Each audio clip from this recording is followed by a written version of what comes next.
Hi guys, welcome back to my channel. I hope you doing well.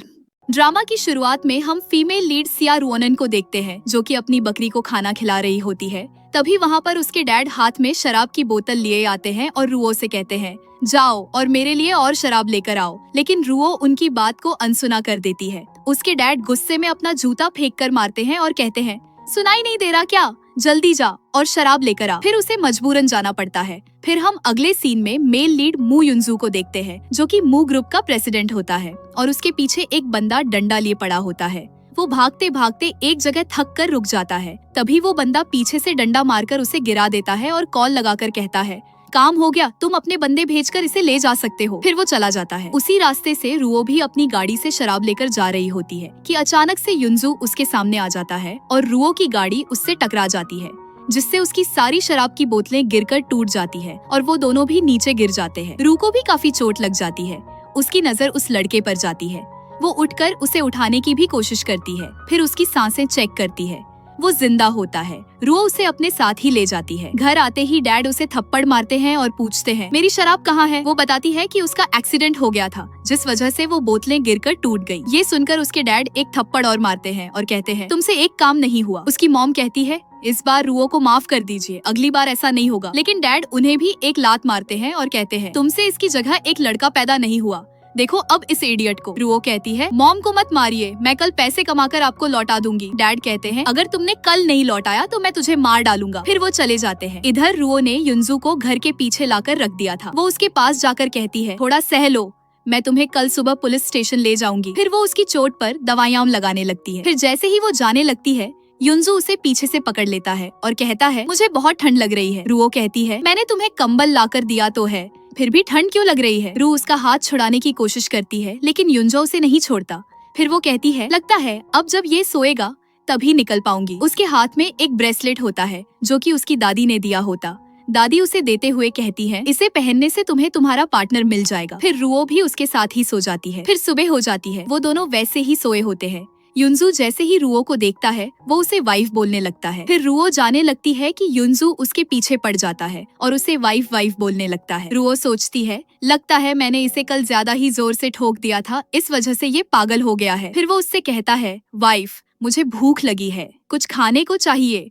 लेकिन वो उसे ignore करके जाने लगती है। रुओ को एक लड़की रोककर पूछती है, ये कौन है? लेकिन रुओ उससे कहती है, मेरा कजिन है, गांव से रिश्तेदारों से मिलने आया है। फिर वो लोग जाने लगते हैं कि पीछे से उसके डैड उन्हें देख लेते हैं।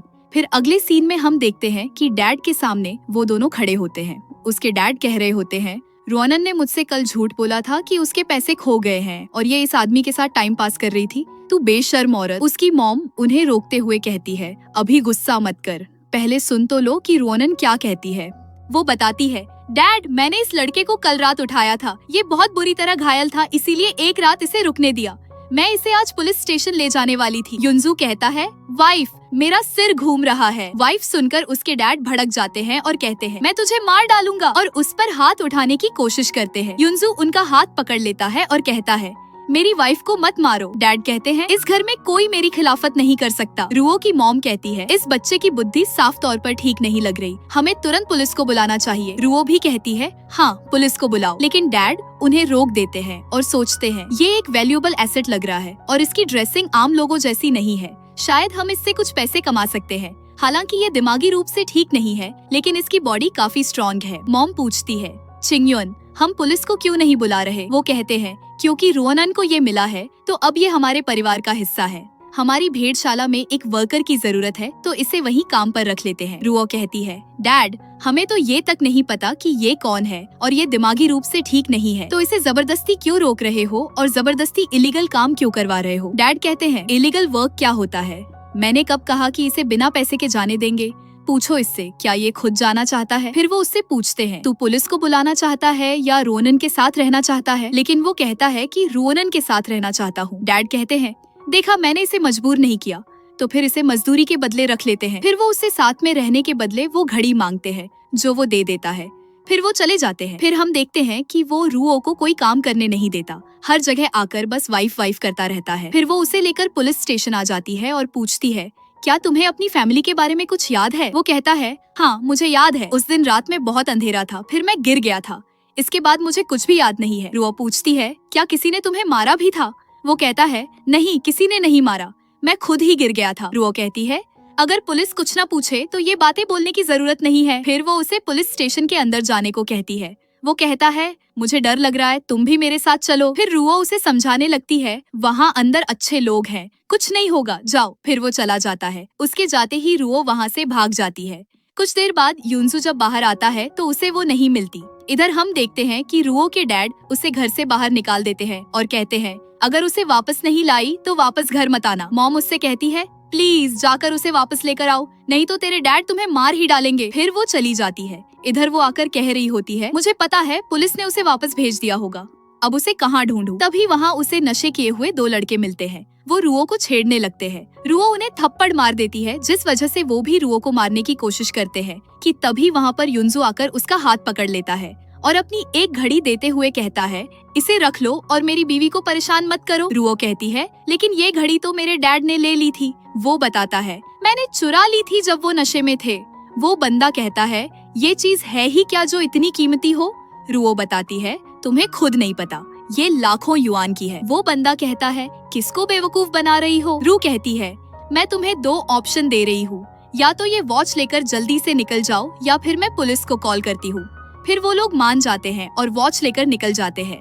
युनजू रुओ से कहता है, तुमने कहा था तुम मेरा पुलिस स्टेशन पर इंतजार करोगी, झूठी। फिर वो उसे कैंडी देते हुए कहती है, मैं तुम्हारे लिए कैंडी लेने गई थी, अगर तुम्हें मेरे साथ घर आना है तो मेरी बात माननी होगी। वो कहता है, मैं अपनी वाइफ की हर बात मानूंगा। रुओ कहती है, तो ठीक है, पहली बात, मुझे वाइफ मत बोला करो।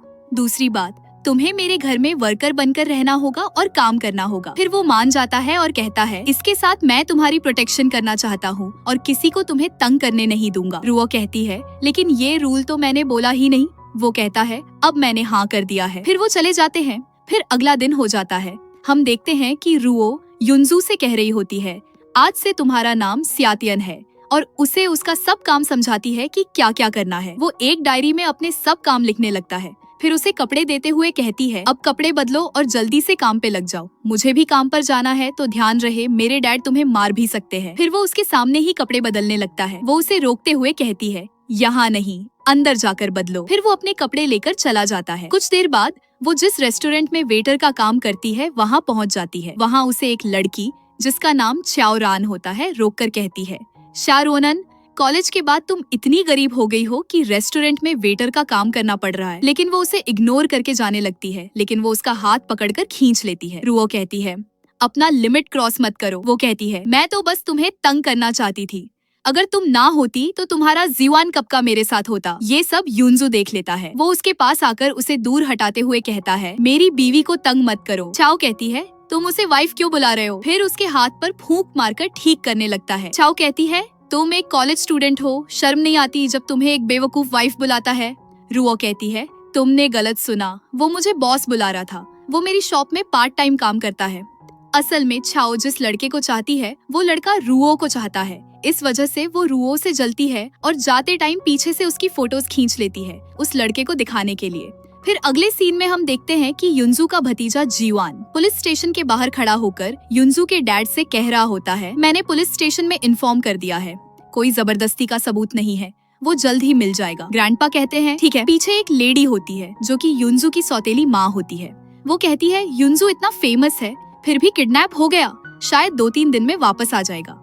फिर इधर हम देखते हैं कि चाओ अब रुओनन की वो इमेज दिखाते हुए कहती है, देखो रुओनन उस गंदे वर्कर के साथ है जो उसके घर में रहता है। जीवान कहता है, ये लड़का इतना उनके जैसा क्यों दिखता है? फिर वो पूछता है, तुम्हें पक्का है कि वो रुओनन के यहाँ काम करता है? उन्होंने तो अब तक झाड़ू तक नहीं छुआ, तो किसी और के घर काम कैसे करेगा? लगता है मैं ज्यादा सोच रहा हूँ। फिर वो कहता है, छुपकर फोटो लेना भी इलीगल है, जल्दी से डिलीट कर दो। फिर वो चला जाता है। रात होती है। हम देखते हैं कि युनजू रुओ को लेने आता है। वो उसके साथ बैठ जाती है। चलते चलते युनजू बाइक रोक देता है और एक फूल लाकर रुओ के बालों में लगा देता है कि तभी पीछे से एक बाइक वाला उन्हें टक्कर दे देता है।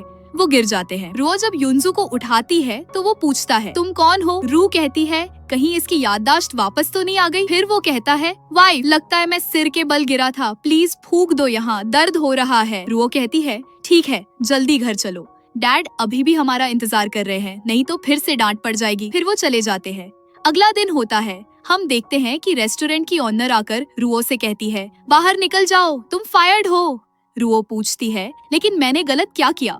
वो बताती है, पिछली बार तुम्हारी क्लासमेट आई और हर जगह जाकर कहा कि मेरा रेस्टोरेंट टेस्टी नहीं है और गंदा भी है, और ऑनलाइन जाकर 10 बैड रिव्यूज लिख डाले। रुओ कहती है, मुझे थोड़ा टाइम दो, मैं ये मैटर संभाल लूंगी। लेकिन वो ऑनर नहीं मानती और उसे बाहर निकाल देती है। तभी वहाँ पर युनजू आ जाता है और उस ऑनर से कहता है, मेरी वाइफ ने यहाँ दिन में 3 घंटे काम किए हैं और 1 घंटे के 20 युआन बनते हैं, और इस महीने इसने 15 दिन काम किया है तो उसे 900 युआन का पेमेंट मिलना चाहिए।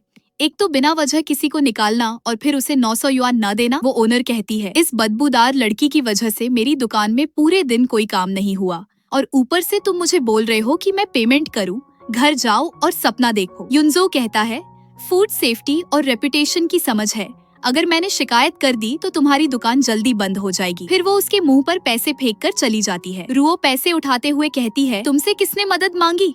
मुझे अभी पैसे चाहिए और पैसे आ भी रहे हैं। मेरी जॉब चली गई, अब मैं अगले महीने क्या करूंगी?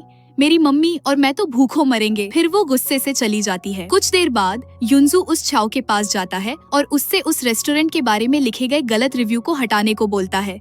वो नहीं मानती। युनजू उसके हाथ पकड़ लेता है और कहता है, जब तक तुम अपना रिव्यू नहीं हटाओगी तब तक मैं तुम्हें नहीं जाने दूंगा। वो कहती है, मेरी एक शर्त है, मैं चाहती हूँ कि आज से तुम सिर्फ मेरी बात सुनो। लेकिन युनजू उसे मना कर देता है। फिर वो जाने लगती है। युनजू कहता है, ठीक है, मैं तुम्हारी हर बात मानूंगा, लेकिन पहले तुम बैड रिव्यू हटाओ। फिर कुछ देर बाद हम देखते हैं कि रुओ उसे ले जाने आती है, लेकिन वो नहीं आता।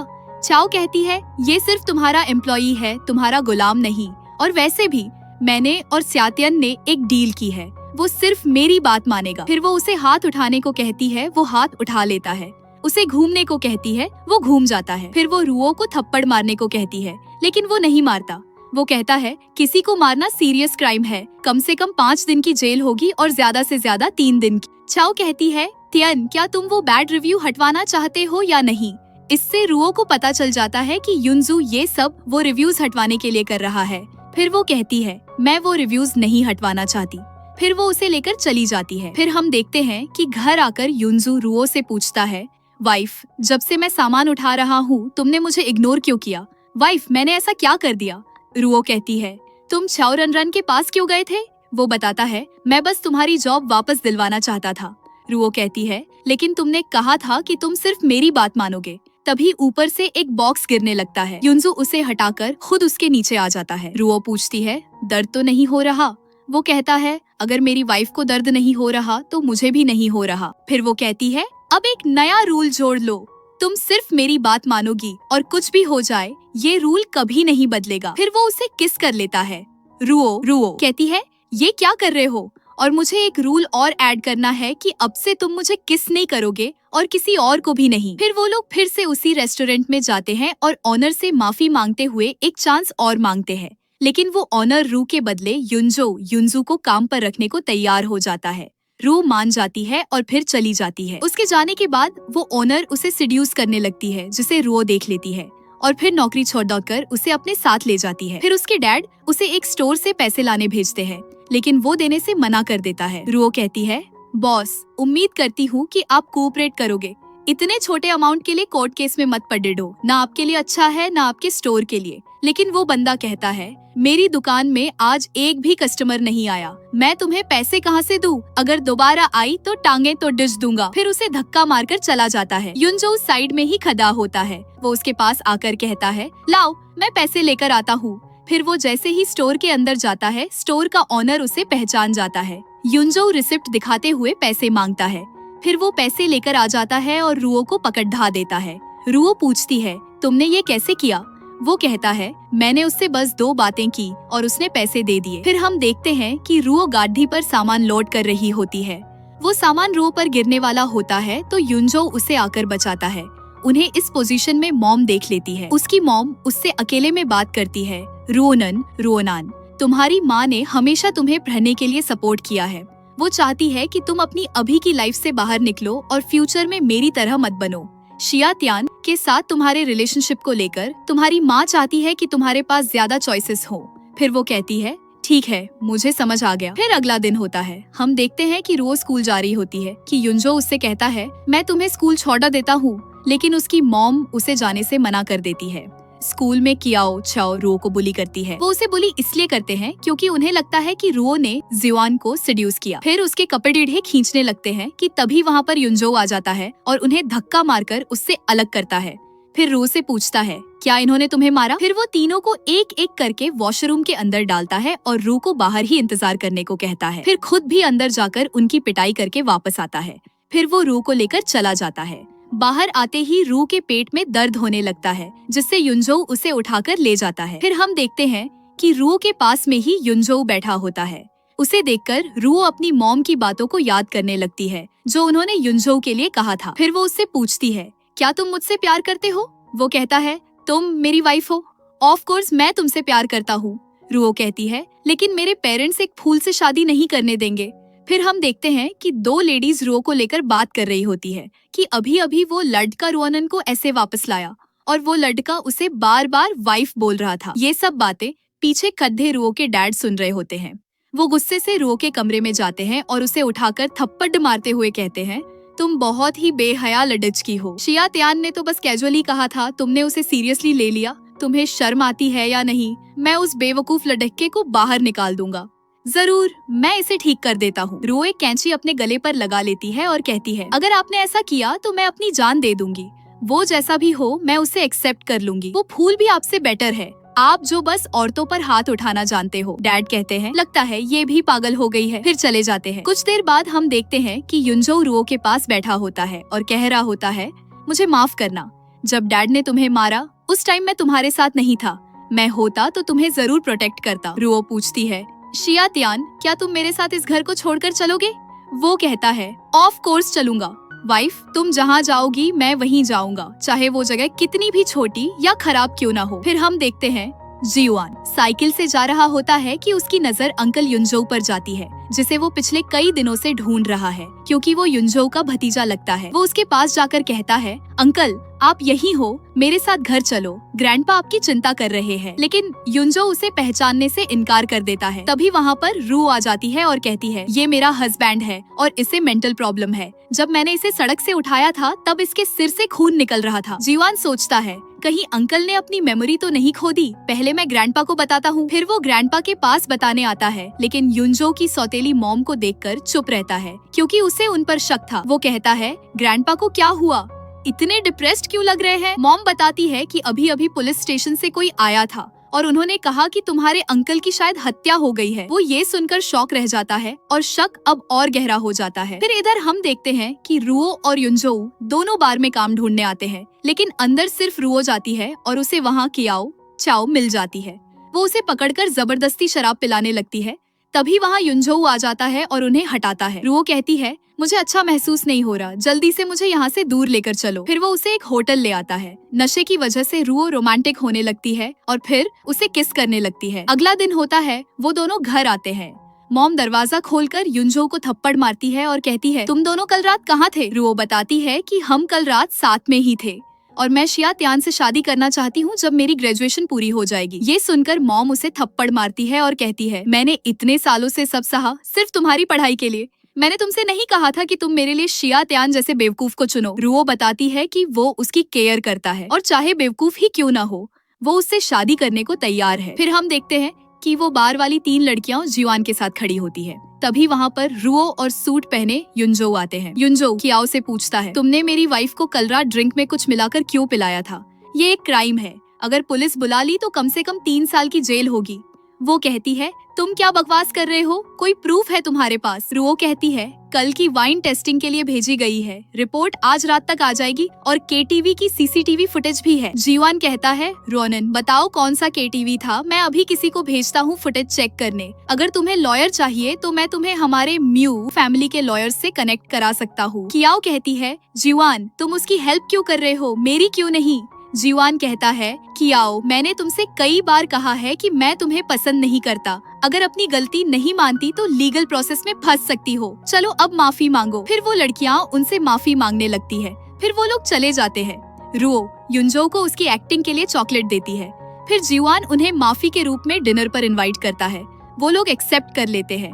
फिर हम देखते हैं कि वो लोग डिनर कर रहे होते हैं। जीवान पूछता है, तो तुम इन्हें दिमाग वाले डॉक्टर के पास क्यों नहीं ले गई? वो बताती है कि डॉक्टर के पास ले जाने के लिए उसके पास पैसे नहीं थे।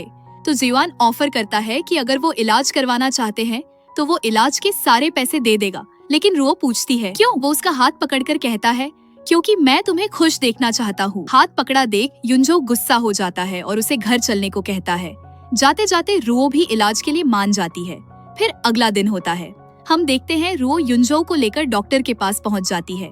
डॉक्टर बताते हैं कि पेशेंट का जो अजीब बर्ताव है वो सिर्फ इसलिए है क्योंकि खून नसों पर दबाव डाल रहा है। जैसे ही खून निकाला जाएगा और थोड़ी रिहैब ट्रेनिंग दी जाएगी वो जल्दी ही पहले जैसा हो जाएगा। जीवान रुओ से कहता है चिंता मत करो, सारे मेडिकल खर्चे मैं दूंगा। फिर वो कहता है ठीक है, फिर मैं सर्जरी का अरेंजमेंट करवाता हूँ, जितनी जल्दी हो उतना अच्छा। फिर डॉक्टर उन्हें 10 दिन बाद का टाइम देते हैं। फिर जीवान रुओ को साइड में ले जाकर युनजो की फोटो दिखाते हुए सच्चाई बताता है और कहता है रोनन, तब तक शिया त्यान को अपने घर पर ले जाओ। अगर वो यहाँ रहे और उस औरत को पता चल गया तो दिक्कत हो जाएगी। फिर हम देखते हैं कि दादाजी को युनजो की बहुत याद आ रही होती है। जीवान उनके पास आकर कहता है दादाजी टेंशन मत लो, अंकल बिल्कुल ठीक हो जाएंगे।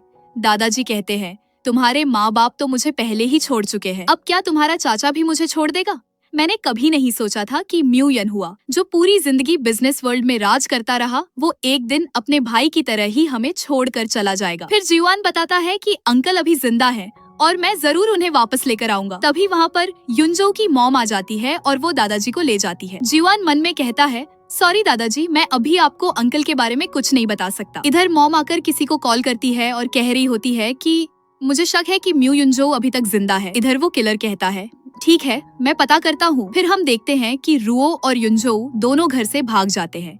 रुओ उसे एक घर में ले आती है। युनजो उससे पूछता है वाइफ तुम्हारे पास इतने पैसे कहाँ से आए? रुओ बताती है कि जब पिछली बार जिस फ्रेंड के साथ हॉस्पिटल गए थे उसी से उधार लिए हैं। युनजो उसे बेड पर लिटाते हुए पूछता है कहीं तुम उससे प्यार तो नहीं करने लगी? रुओ कहती है जीवान हैंडसम है, अमीर भी है और काफी टाइम से मुझे इम्प्रेस करने की कोशिश भी कर रहा है, मैं सीरियसली सोच सकती हूँ उसके बारे में। फिर वो उसे किस कर लेता है। कुछ देर बाद हम देखते हैं कि युनजो के घर वालों को युनजो के बारे में पता चल जाता है। वो रुओ के घर आ जाते हैं। युनजो के डैड रुओ के डैड को एक चेक देते हुए थैंक यू बोलते हैं और कहते हैं हमें आपकी बेटी की थोड़ी सी और मदद चाहिए। हमने युनजो को मनाने की कोशिश की कि वो हमारे साथ घर चले, लेकिन उसने मना कर दिया। कह रहा था वो आपकी बेटी के साथ रहना चाहता है। आपने युनजो को बचाया है, इसीलिए आपको कुछ मिलना चाहिए। हम चाहते हैं मिस्टर शिया ये पैसे ले लें और आपकी बेटी युनजो को मनाए हमारे साथ वापस चलने के लिए। डैड कहते हैं ठीक है। फिर हम देखते हैं कि रुओ के कमरे में मॉम आती है और उससे कहती है कि युनजो के घर वाले उसे ले जाने आए हैं और त्यान के पापा चाहते हैं कि तुम उसे समझाओ कि वो उनके साथ घर चले। फिर वो चली जाती है। युनजो पूछता है वाइफ क्या तुम्हारी मॉम मुझे यहाँ से भेजना चाहती है? रुओ कहती है ऐसा कैसे हो सकता है, मेरी माँ तो तुम्हें बहुत पसंद करती है, वो कैसे तुम्हें जाने दे सकती है? उन्होंने कहा तुम्हें जल्दी से इलाज के लिए ले चलो। लेकिन वो कहता है मुझे तो कोई बीमारी नहीं है, मैं रोज इतने काम करता हूँ, मैं बिल्कुल ठीक हूँ। रुओ कहती है पर मुझे डर है कि तुम्हारी चोट कहीं दिमाग में तो नहीं है, अगर इलाज नहीं कराया तो कहीं तुम्हें मेरी याद भी न रहे। वो कहता है मैं कसम खाता हूँ मैं तुम्हें कभी नहीं भूलूंगा। रुओ कहती है मुझे पता है, लेकिन पहले तुम डैड के साथ जाकर इलाज करा लो, जब तुम ठीक हो जाओगे मैं ग्रेजुएट हो जाऊंगी, फिर तुम मुझसे शादी करना, ठीक है? अगर तुम इलाज नहीं कराओगे तो तुम्हारी हालत और बिगड़ सकती है। क्या मैं सारी जिंदगी एक पेशेंट का ख्याल रखूंगी? ये मेरे लिए बहुत मुश्किल होगा। क्या तुम चाहते हो कि मैं ये सब झेलूं?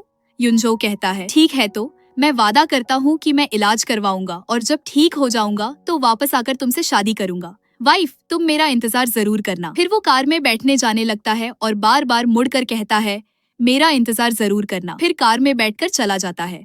रुओ कहती है मुझे पता है तुम वापस नहीं आओगे। फिर हमें 3 महीने बाद की कहानी दिखाई जाती है, जहाँ रुओ एक स्टोर में सामान डिलीवर करने जाती है। तभी उसकी नजर युनजो पर जाती है। वो भागकर उसके पास जाती है और गले लग जाती है। तभी एक लड़की आकर उसे दूर करते हुए कहती है तुम मेरे फियांसे के जबरदस्ती के गले क्यों पड़ी हो? असल में युनजो की इस लड़की के साथ एंगेजमेंट हो जाती है और इसका नाम याओ होता है। फिर युनजो जाने लगता है।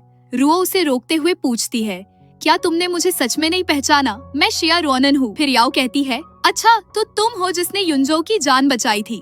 युनजो थैंक यू बोलते हुए उसे काट देता है और कहता है ये मेरी तरफ से एक स्मॉल थैंक यू है, प्लीज ले लो।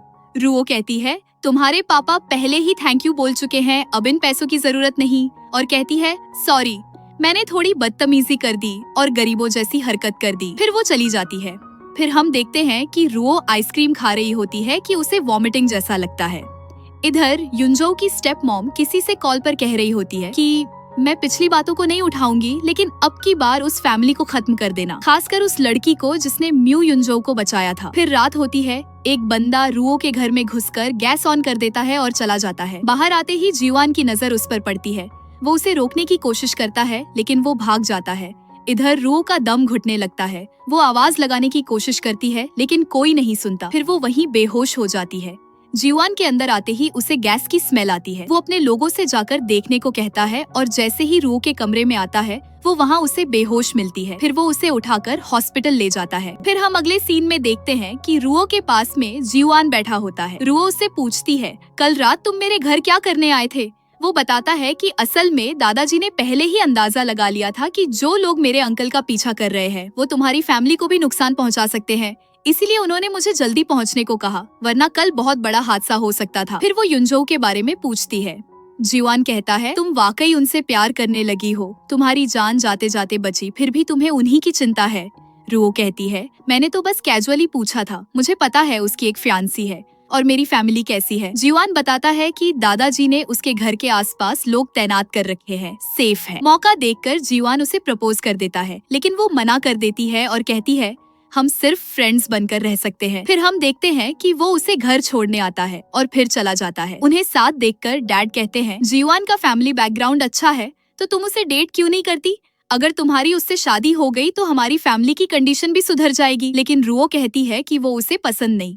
डैड उसे डांटते हुए कहते हैं, जब वो बेवकूफ बना हुआ था तुम उसे खुश करने की कोशिश करती रही, अब जब उसे सब याद आ गया है तो तुम उसके लिए कुछ भी नहीं बची। तुम्हें पापा की बात माननी चाहिए और म्यू जीवान को अपना बनाने की कोशिश करनी चाहिए। फिर वो चले जाते हैं। कुछ देर बाद हम देखते हैं कि रुओ उसी स्टोर से पेमेंट लेने जाती है। वो बंदा पूछता है, आज वो लड़का तुम्हारे साथ नहीं आया और तुम्हारा मूड ऐसा दुखी सा क्यों लग रहा है? लगा जैसे किसी की बरसी में आए हो और आज मेरा पेमेंट देने का मूड नहीं है, निकलो यहाँ से। फिर वो एक बोतल उठाते हुए दुकान तोड़ने की धमकी देती है, जिससे वो दुकानदार पेमेंट दे देता है। ये सब पीछे खड़ा युनजो देख रहा होता है और अपने असिस्टेंट से उस स्टोर वाले को सबक सिखाने को कहता है। अगले सीन में हम देखते हैं कि रुओ की ग्रेजुएशन कंप्लीट हो जाती है।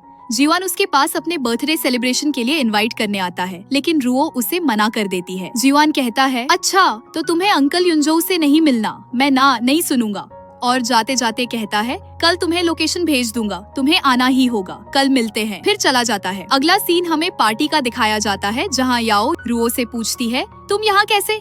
जीवान बताता है कि वो मेरी फ्रेंड है। फिर वो पूछता है कि आप लोग मेरे लिए क्या गिफ्ट लाए हो? याओ कहती है, हम तुम्हारे लिए महंगा गिफ्ट लेकर आए हैं और गिफ्ट घर भेज दिया है। और कहती है, और कोई रिच लड़की ढूंढो जो तुम्हारे लायक हो, किसी सड़क छाप लड़की से अपनी जिंदगी बर्बाद मत करो। फिर रो बाथरूम चली जाती है, उसके पीछे याओ भी जाती है। वो बाथरूम में आकर रो को म्यू फैमिली से दूर रहने के लिए धमकाती है और कहती है, अपने लिए अपने ही जैसा हैसियत वाला लड़का ढूंढो और मैं जीवान की फ्यूचर आंट हूँ। रो कहती है, तुम उसकी आंट हो, मैं नहीं, मैं किससे मिलूं? ये तुम्हें बताने का कोई हक नहीं है। और मैं मिस याओ को सिर्फ इतना कहना चाहती हूँ, दूसरों के मैटर्स में टांग अड़ाना बंद करो, बहुत इरिटेटिंग हो। ये सुनकर याओ उस पर हाथ उठाने लगती है, लेकिन रुओ उसका हाथ पकड़ लेती है। तभी वहाँ पर युनजो आ जाता है। युनजो को देखकर वो रू के हाथ से खुद को धक्का मार लेती है। युनजो उसे बचाते हुए रुओ से कहता है, तुम ये क्या कर रही हो? ये मत समझना कि सिर्फ इसलिए क्योंकि तुमने मुझे बचाया था, अब तुम म्यू फैमिली के साथ जो चाहे कर सकती हो। रुओ उसे बताने की कोशिश करती है कि याओ उसकी इंसल्ट कर रही थी, लेकिन याओ उसे बोलने नहीं देती और कहती है, अगर युनजो अंदर नहीं आता तो पता नहीं तुमने मुझे क्या हाल बना दिया होता। देखो युनजो, इसने मेरी कलाई पर नाखून मारा है, देखो लाल हो गया। युनजो कहता है, ये सच में स्ट्रॉन्ग है, रोज फॉर्म वर्क जो करती है। रुओ पूछती है, तुमने तो कहा था कि तुम्हें कुछ याद नहीं, फिर तुम्हें कैसे पता कि मैं पहले क्या करती थी? शियात्यान, तुम्हें सब याद है ना? युनजो कहता है, नहीं, उसे किसी ने बताया था और मेरा नाम शियात्यान नहीं है। और कहता है, हाँ, मुझे बिल्कुल पसंद नहीं कि कोई औरत मुझे छुए, और उसे धकेल देता है। फिर वो जाने लगती है कि युनजो उसे रोककर याओ से माफी मांगने को कहता है, लेकिन वो माफी नहीं मांगती और कहती है, अगर मिस्टर म्यू को बुरा लगा है तो पुलिस बुला लीजिए, अरेस्ट करवा दीजिए। फिर चली जाती है। उसके जाने के बाद याओ कहती है, युनजो, क्या तुम सच में उसे ऐसे ही जाने दोगे? फिर तो मेरी थप्पड़ भी बेकार गई। युनजो कहता है, आज जीवान का बर्थडे है और वो लड़की जीवान की फ्रेंड है, बस उसी की खातिर जाने दिया। याओ कहती है, जब से तुम्हारी मेमोरी वापस आई है तुम बिल्कुल बदल गए हो, कभी वार्म हो कभी कोल्ड, एकदम अलग इंसान जैसे। ये सुनकर युनजो गुस्सा हो जाता है और कहता है, अगर तुम इसी तरह बिहेव करती रही तो म्यू फैमिली की वाइफ बनने का ड्रीम तुम भूल जाओ। फिर वो घर आकर युनजो की मॉम से सब बताती है। उसकी मॉम उसे कुछ देते हुए कहती है, जब वो घर आए तो उसे ये बनाकर दे देना, वो खाने का शौकीन है, मान जाएगा। फिर याओ सूप तैयार करके युनजो को दे देती है और कहती है, युनजो तुम इतने टाइम से बिजी हो, थोड़ा रेस्ट कर लो, ये सूप मैंने तुम्हारे लिए खास बनाई है, जरा टेस्ट करके देखो। लेकिन युनजो को भूख नहीं होती, इसीलिए वो उसे पीने से मना कर देता है। याओ बताती है, पर ये वही है जो मेरी आंटी विदेश से लाई थी और उन्होंने कहा था कि ये तुम्हारे शरीर की रिकवरी के लिए बहुत फायदेमंद होगी, प्लीज थोड़ा सा पी लो। मुझे पता है उस रात मैंने ओवर रिएक्ट किया था, पर मैं वादा करती हूँ दोबारा ऐसा नहीं होगा। फिर युनजो पीने के लिए मान जाता है और जैसे ही थोड़ा सा पीता है कि उससे ऑफिस से कॉल आ जाता है। फिर वो याओ से कहता है,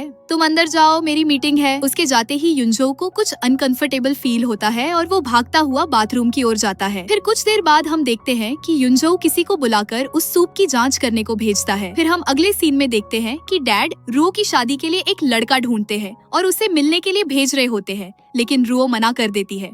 डैड कहते हैं, मैं तुम्हें शादी करने को मजबूर नहीं कर रहा हूँ, पर एक बार मिल तो लो, फिर 2-3 साल डेट करके देखो। रो कहती है, मुझे ना तो शादी करनी है और ना ही डेटिंग करनी है। ये सुनकर डैड गुस्सा हो जाते हैं और चिल्लाते हुए कहते हैं, मैं तुमसे प्यार से बात कर रहा हूँ और तुम अब भी अकड़ दिखा रही हो, तुम मुझे नीचा दिखा रही हो। तभी उसे वॉमिटिंग होने लगती है, वो बाथरूम की ओर जाती है।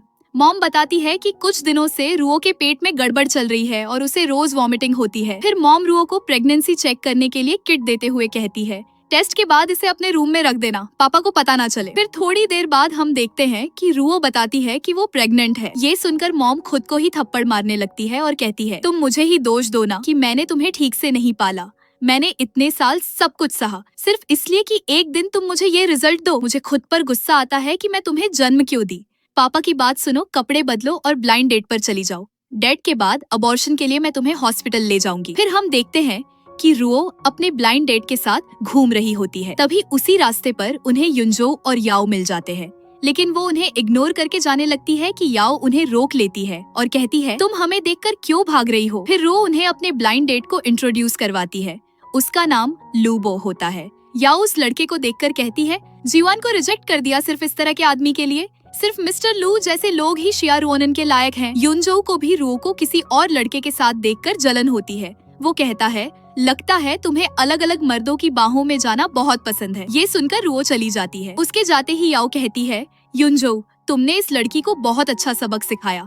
मैं तो कब से जीवान को भी समझा रही हूँ कि ऐसी लड़की से दूर रहे और उसे अपने स्टेटस की लड़की ढूंढनी चाहिए थी। युनजो कहता है, तुम लोग भी म्यू फैमिली का बिजनेस संभालने से पहले सिर्फ गोदाम में काम करते थे, अब मजाक उड़ाते हो। वो कहती है, मेरे पापा का बिजनेस पहले बहुत अच्छा चल रहा था, अब वो धोखा खा चुके हैं। युनजो कहता है, क्या कपड़े बदलने से इंसान का पास्ट और स्टेटस बदल जाता है? मैं म्यू युनजो किसी घटिया और दिखावे वाली औरत को अपनी बीवी नहीं बना सकता। जाओ अपनी आंटी और मम्मी पापा को बोल दो कि हमारी शादी कैंसिल कर दे। फिर हम देखते हैं कि रुओ अबॉर्शन करवाने के लिए हॉस्पिटल पहुंची होती है। डॉक्टर उसे अंदर आने को कहती है, लेकिन वो कहती है, मुझे सोचने के लिए कुछ टाइम चाहिए। वो मॉम से कहती है कि मैं इस बच्चे को रखना चाहती हूँ। ये सुनकर उसकी मॉम गुस्सा होती है और कहती है, अगर तुम्हारे पापा को पता चल गया तो वो मुझे जान से मार देंगे। रुओ कहती है कि अभी तो पेट भी ठीक से दिखना शुरू नहीं हुआ है, मैं कह दूंगी कि काम के सिलसिले से कुछ दिन के लिए बाहर जा रही हूँ, फिर बच्चा होने के बाद वापस लौट आऊंगी। मॉम कहती है, अगर तुमने बवाल किया और बिना शादी के बच्चा हुआ तो लोग तुम्हें उंगली दिखा दिखा कर जलील करेंगे। वैसे क्या तुम बच्चे को पाल भी पाओगी? कुछ देर बाद हम देखते हैं कि रुओ को युनजो के वांगजियांग ग्रुप में जॉब के इंटरव्यू के लिए कॉल आता है, लेकिन रुओ को नहीं पता होता कि वो कंपनी युनजो की है। फिर अगला दिन होता है। हम देखते हैं कि रुओ इंटरव्यू के लिए वेट कर रही होती है कि तभी एक बंदा आकर रुओ को इंटरव्यू के लिए बुलाता है। असल में रुओ को जॉब दिलाने के पीछे युनजो का ही हाथ होता है। फिर वो इंटरव्यू के लिए अंदर आती है। वो खुद का इंट्रोडक्शन देने लगती है कि उसकी नजर युनजो पर जाती है और वो पूछती है, तुम यहाँ क्या कर रहे हो? वो कहता है, क्या कर रहे हो मतलब? मैं वांगजियांग ग्रुप का प्रेसिडेंट हूँ, मैं यहाँ क्यों नहीं हो सकता? फिर वो कहती है, माफ कीजिए, मैं इंटरव्यू नहीं देना चाहती। फिर जाने लगती है कि युनजो उसे रोकते हुए कहता है, ये हमारी कंपनी है, कोई सब्जी मंडी नहीं कि जब मर्जी आओ और चले जाओ। फिर वो उसका रेज्यूमे लेते हुए कहता है, तुम सेलेक्ट हो गई हो, कल से जॉब करने आ जाना। लेकिन रुओ कहती है कि वो उसकी कंपनी में काम नहीं करना चाहती। युनजो कहता है, तुम्हें पता है हर साल कितने लोग वांगजियांग ग्रुप में एंट्री लेने के लिए मरे जा रहे हैं। फिर वो सोचती है कि मैं प्रेग्नेंट हूँ और मुझे अपनी मम्मी को शिया फैमिली से ले जाना है, मुझे पैसों के लिए जॉब चाहिए। फिर वो कहती है, ठीक है, मैं कल से ज्वाइन करती हूँ। फिर चली जाती है। जब वह घर पहुँचती है तो देखती है कि उसकी मॉम जख्मी हालत में नीचे बैठी हुई है। वह पूछती है, क्या डैड ने फिर आपको मारा? मॉम बताती है कि म्यू फैमिली ने इनाम के तौर पर जो पैसे दिए थे उसे डैड ने जुए में गवा दिए, इसीलिए उन्होंने रुओ ने सामान पैक करने को कहती है, क्योंकि वो दोनों उनसे दूर रहने का फैसला करते हैं। रुओ मॉम को यह भी बताती है कि उसे जॉब मिल गई है, अब सैलरी आ जाया करेगी तो टेंशन लेने की बात नहीं है। फिर हम देखते हैं कि जीवान उन्हें एक घर दिखा रहा होता है और बताता है कि वो उसके दोस्त का घर है और वो अब्रॉड शिफ्ट हो रहा है, इस वजह से इसका रेंट इतना कम है। असल में ये सब जीवान को युनजो ने ही करने को कहा था। फिर वो कहता है, आप लोग सामान सेट कीजिए, मैं आपके लिए ग्रोसरी का सामान लेकर आता हूँ। फिर वो चला जाता है। रुओ मॉम से कहती है, मॉम हम यहाँ कुछ दिन रहते हैं, अगर हम यहाँ रहेंगे तो डैड भी सुधर जाएंगे। असल में युनजो को सब याद होता है और वो चाहता है कि धीरे धीरे रुओ को अपना बना ले। फिर हम देखते हैं कि रुओ के डैड जीवान से कुछ पैसे उधार मांग रहे होते हैं। जीवान कहता है, मेरी फैमिली ने अभी तो आपको 2 मिलियन दिए थे और आपने सब गवा दिए। उसके डैड कहते हैं, बस किस्मत खराब थी, इस बार शायद जीत जाऊं। यंग मास्टर म्यू, आपने तो कहा था कि आपको मेरी बेटी पसंद है ना, तो फिर मुझे 5 लाख और दे दो। चिंता मत करो, मैं उसे कल ही तुम्हारे बेड पर भेज दूंगा, ठीक है? जीवान कहता है, आपको पता भी नहीं है कि आपकी बेटी अभी कहाँ है और मुझे बेचने की बात कर रहे हो, और मना करके चला जाता है। फिर हम देखते हैं कि डैड उन्हें छुप कर देख रहे होते हैं और कह रहे होते हैं, मेरे बिना तुम लोग यहाँ ऐश कर रही हो, अभी बताता हूँ। फिर कुछ देर बाद हम देखते हैं कि मॉम जीवान से कह रही होती है कि वो रुओ का कॉल कब से लगा रही है, लग नहीं रहा और काफी देर भी हो गई है।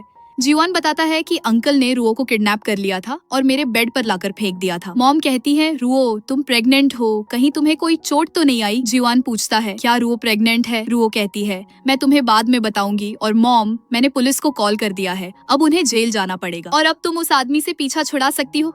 जीवान ने हमारे लिए लॉयर भी अरेंज कर दिया है, हम कल ही तलाक ले सकते हैं। फिर हम देखते हैं कि रुओ अकेले जीवान को सब बातें बता देती है। जीवान पूछता है, क्या तुम्हारे पेट में जो बच्चा है वो सच में मेरे अंकल का है? और वैसे भी बच्चे को बाप की जरूरत होती है और तुम्हें भी किसी का सहारा चाहिए, क्यों ना मुझे कंसीडर करो। फिर अगला दिन होता है। हम देखते हैं कि रुओ ऑफिस पहुंच जाती है। एक बंदा आकर कहता है, आज से तुम मास्टर युनजो की पर्सनल असिस्टेंट हो। यह सुनकर रुओ कंफ्यूज लगती है। फिर वो युनजो के ऑफिस में आती है कि तभी उसे जीवान का कॉल आ जाता है। युनजो उसका फोन छीन लेता है और कॉल उठाता है। जीवान कह रहा होता है कि काम के बाद वो उसे लेने आएगा और स्पेशल डिनर पर चलते हैं। युनजो उससे कहता है, ठीक है, तो आज का डिनर मेरी तरफ से रहेगा। वो पूछता है, अंकल आप कैसे? युनजो कहता है कि रुओ ने तुम्हें नहीं बताया कि आज से वो मेरी पर्सनल असिस्टेंट है। फिर शाम होती है, तीनों डिनर कर रहे होते हैं। जीवान रुओ को खिलाता देख युनजो को जलन होती है और रुओ को यह भी पता था कि युनजो को कैरेट नहीं पसंद, इसीलिए वो जानबूझकर जीवान को कैरेट ही खिला रही होती है। यह देखकर युनजो भी कैरेट खाने लगता है। जीवान पूछता है, आपको तो कैरेट अच्छे नहीं लगते ना? युनजो कहता है, अब पसंद है, वैसे आप दोनों आजकल बहुत क्लोज हो गए हो। जीवान कहता है, अंकल मैं रोनन को फिर से प्रपोज करने वाला हूँ, इस बार शादी के इरादे से। अंकल आप जानते हैं मेरे पेरेंट्स बहुत पहले चले गए थे और दादाजी हमेशा बीमार रहते हैं, आप ही मेरे सबसे करीबी हो, तो आप हमें सपोर्ट करोगे ना? युनजो कहता है, पहले वो माने तो सही। फिर रो उठ कर चली जाती है। उसके पीछे युनजो भी आ जाता है और रू को पकड़कर किस करने लगता है और बताता है कि उसे सब याद है। वो नाराज इसलिए था क्योंकि उसने उसे बिना रोके इलाज के लिए भेज दिया था। रू कहती है कि वो उसकी जिंदगी की सबसे बड़ी गलती थी और वैसे भी अब तुम शिया त्यान नहीं हो, अब तुम म्यू युनजो हो, इसलिए अब वापस साथ नहीं हो सकते। युनजो कहता है, क्या हम वाकई फिर से शुरू नहीं कर सकते? क्या अब लौटने का कोई रास्ता नहीं बचा? रुओ उसे ना बोलकर चली जाती है। फिर अगला दिन होता है। हम देखते हैं कि युनजो का जो असिस्टेंट होता है वो उससे कह रहा होता है, रुओ प्रेग्नेंट है और अब वो अबॉर्शन करवा रही है, उसके पेट में जो बच्चा है वो आपका ही है। ये सुनकर युनजो भागते हुए हॉस्पिटल जाता है और फिर हॉस्पिटल आकर मॉम से पूछता है, रुओ कहाँ है? वो उसे सामने वाले कमरे की ओर बताती है। युनजो चिल्लाते हुए उसे रुकने को कहता है, लेकिन आवाज अंदर नहीं जाती, जिस वजह से वो कॉल करके ऑपरेशन रोकने को कहता है कि तभी रुओ बाहर आ जाती है और कहती है, क्या हुआ, तुम इतना चिल्ला क्यों रहे थे? युनजो कहता है, मेरी वाइफ, मुझसे गलती हो गई थी, मैं फिर से शियात्यान बनना चाहता हूँ, प्लीज बच्चे को मत हटाओ। मुझे पता है कि तुम मुझे माफ नहीं कर पाओगी इतनी जल्दी, लेकिन मैं फिर से वही पुराना शियात्यान बनूंगा। तुम और बच्चे दोनों का ध्यान रखूंगा। क्या तुम मेरी बात सुन सकती हो? लेकिन रो कहती है, ठीक है, लेकिन किसने कहा कि मैं अबॉर्शन करवाने आई हूँ? मुझे बस थोड़ी मॉर्निंग सिकनेस हो रही थी, इसीलिए हॉस्पिटल चेकअप के लिए आई थी। फिर वो दोनों मिल जाते हैं। फिर अगला दिन होता है। रो को जीवान की तरफ से आज डिनर के लिए मैसेज आता है। वो ये बात युनजो को बताती है कि बिना किसी कारण के जीवान ने हमें डिनर पर इनवाइट किया है। युनजो कहता है, मैं अभी उसे कॉल करके पता करता हूँ, लेकिन उसका कॉल लग नहीं रहा होता, जिससे वो समझ जाता है असल में ये मैसेज जीवान ने नहीं बल्कि उसका फोन चोरी करके याओ ने किया था। फिर हम देखते हैं कि रुओ और युनजो दोनों बैठकर जीवान का वेट करने लगते हैं। तभी पीछे से याओ आ जाती है और कहती है, जीवान कुछ काम में फंस गया है और उसने मुझसे कहा कि मैं आप लोगों के साथ डिनर ज्वाइन करूं। युनजो कहता है, क्योंकि तुम्हें इतनी मेहनत लगी हमें यहाँ बुलाने में, तो सीधा मुद्दे की बात करें। फिर याओ रो से पहले जो भी कुछ हुआ उसके लिए माफी मांगती है और कहती है, उस वक्त जब युनजो को अपनी याददाश्त नहीं थी तो मिस रो ने उनकी बहुत अच्छे से देखभाल की थी, इसलिए अगर युनजो को वो पसंद आ गई तो मुझे कोई हैरानी नहीं है। मैंने सब समझ लिया है, मैं अब आप दोनों के बीच में नहीं आऊंगी। रुओ कहती है, मुझे नहीं लगता हम दोनों कभी दोस्त बन सकते हैं। युनजो कहता है, रुओ देखो याओ इतनी सच्चाई से माफी मांग रही है तो क्यों ना हम भी माफ कर दे। याओ कहती है, रोनन देखो ना, युनजो ने मुझे माफ कर दिया है तो प्लीज तुम भी कर दो। मैं वादा करती हूँ आज से तुम्हें अपनी बहन की तरह समझूंगी, ठीक है? फिर वो उसके दिया हुआ ड्रिंक ले लेती है और पीने लगती है कि युनजो उसका हाथ पकड़कर बैठने को कहता है। फिर वो दोनों बैठ जाते हैं। याओ का खाने को लेकर इतना फोर्स देखकर युनजो समझ जाता है कि कुछ गड़बड़ है, इसीलिए वो याओ से कहता है, याओ शी, असल में मैं तुमसे माफी मांगना चाहता हूँ। मैंने तुम्हारा दिल दुखाया है। चाहे हम पति पत्नी न बन सके पर अच्छे दोस्त तो बन सकते हैं। आज का खाना अच्छे से खाओ। देखो ये तुम्हारा फेवरेट डिश है जो मैंने खास तौर पर तुम्हारे लिए मंगवाया है। अगर अगला जन्म मिला तो मैं तुम्हें बिल्कुल भी निराश नहीं करूंगा और तुम्हें अपनी पत्नी बनाकर ही रहूंगा। खाने के बाद उसे कुछ अनकंफर्टेबल लगता है। युनजो कहता है, अपनी ही दवाई का टेस्ट कैसा लगा? असल में याओ ने उन खानों में पॉइजन मिलवाया था। फिर वो उठकर भाग जाती है। फिर बाद में युनजो उस खाने में पॉइजन मिलाने वाले को भी पकड़ लेता है। कुछ देर बाद हम देखते हैं कि युनजो रुओ को अपने डैड से मिलवाता है और बताता भी है कि ये मेरे बच्चे की माँ बनने वाली है और मैं इससे शादी करने वाला हूँ। ये सुनकर उसके डैड गुस्सा हो जाते हैं और कहते हैं, तुम अपना लेवल देखो और इसका देखो, तुम इससे कैसे शादी कर सकते हो? युनजो कहता है, पापा जब आपने मम्मी को दूसरी बीवी बनाया था तब आपने ये क्यों नहीं सोचा? आपके वो ब्रिलियंट डिसीजंस जिनकी वजह से हमारी म्यू फैमिली ऑलमोस्ट खत्म होने वाली थी। भाई और भाभी तो बस टेम्पल में अगरबत्ती लगाने गए थे, ऐसा क्या हो गया कि हादसा हो गया था? डैड कहते हैं, अब तुम ये बात क्यों उठा रहे हो? तुम्हें पता है ना तुम्हारे भाई और भाभी को मरे 10 साल हो गए हैं। फिर युनजो उन्हें रिपोर्ट्स दिखाते हुए बताता है कि उस दिन मेरे बड़े भाई और भाभी बस मंदिर में अगरबत्ती लगाने गए थे। रास्ता भले ही खराब था लेकिन ड्राइवर बहुत एक्सपीरियंस था। तो फिर ऐसा क्या हुआ कि गाड़ी सीधे खाई में गिर गई और सिर्फ ड्राइवर का चेहरा ही क्यों बिगड़ा? इतना ही नहीं, जब मैं 6 महीने पहले घायल हुआ था मैंने उसी ड्राइवर लू फेंग को देखा। वो मरा नहीं था, उल्टा वो मुझे भी उसी तरीके से मारने की कोशिश कर रहा था। ये देखकर डैड मॉम को थप्पड़ मारते हैं और कहते हैं, इन सब के पीछे तुम थी। अगर युनजो को सच्चाई पता नहीं चलती तो क्या तुम जीवान के साथ आगे भी? मॉम कहती है, युनजो की बातों पर मत जाओ, उसे तो वैसे भी मैं कभी पसंद नहीं थी। फिर युनजो कहता है, वो कार ड्राइवर इस समय पुलिस स्टेशन में है, अगर कुछ पूछना है तो अभी पुलिस आ रही है, जाओ जेल और उससे पूछ लेना। ये सुनकर मॉम चाकू उठा लेती है और बताती है कि उसने ये सब क्यों किया। वो बताती है कि जब उनकी शादी के 2 साल हुए थे तब जाकर वो प्रेग्नेंट हुई थी और उसके डैड ने जबरदस्ती उनका अबॉर्शन करवा दिया था। इस वजह से वो सब बच्चों को खत्म करके बदला लेना चाहती थी, क्योंकि डैड ने शादी से पहले ही कह दिया था कि उन्हें अब और बच्चे नहीं चाहिए, इसलिए उन्होंने उसका अबॉर्शन करवा दिया था। फिर गार्ड आ जाते हैं और उन्हें पकड़कर ले जाते हैं। फिर हम लास्ट सीन में देखते हैं कि रुओ और युनजो दोनों बालकनी में खड़े होते हैं और युनजो कह रहा होता है कि डरो मत, मेरे डैड ने जैसे मम्मी के साथ बिहेव किया वैसा मैं तुम्हारे साथ बिल्कुल नहीं करूँगा। तभी मैंने ठान लिया था, जब भी शादी करूंगा अपनी पत्नी से सच्चा प्यार करूंगा, उसे कभी वो दर्द नहीं दूंगा जो मेरी माँ ने झेला। जिस दिन मैंने तुम्हें पहली बार देखा मैं समझ गया था तुम ही मेरी पत्नी हो। अगर तुम्हें अब भी डर लगता है तो समझ लो मैं शियात्यान हूँ, मैं तुम्हारा और हमारे बच्चों का वैसे ही ध्यान रखूंगा। फिर आखिर में रो युनजो से आई लव यू बोलती है और फिर ड्रामा खत्म हो जाता है। ऐसे और अच्छे अच्छे ड्रामा के लिए चैनल को सब्सक्राइब कर लीजिए और अगर ये एपिसोड आपको पसंद आया तो वीडियो को लाइक करना न भूलें।